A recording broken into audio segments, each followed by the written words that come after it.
μπορούσαμε σήμερα να τελειώσουμε πάλι πιο νωρίς το παιχνίδι με τις ευκαιρίες που είχαμε. Και ένα συγγνώμη να ζητήσω για τη συμπεριφορά μου στο τέλος, που η ομάδα μου κέρδιζε και εγώ στο 93 λίγο νευριάσει και απλά είχα μια επιλογή με κάποιους παίκτες. Ερώτηση υπάρχει. Ναι. Δούλεψες με τον Γκόλμαν, τον προπονητή από το καλοκαίρι μέχρι τώρα.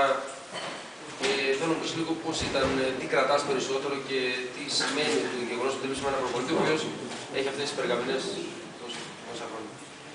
Σίγουρα ένας προπονητής σαν τον Γκόλμαν μας βοήθησε πάρα πολύ. Μας βοήθησε ψυχολογικά και μέσω παιχνίδι, ατομικά το καθένα.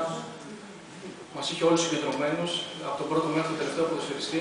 Δεν ξεχώρισε κάποιον προσωπικά, άλλον προσωπικά. Όλους που μας κοιτούσαν με το ίδιο μάτι.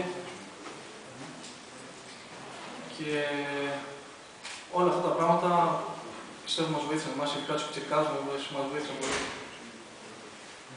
Υπάρχει άλλη ερώτηση.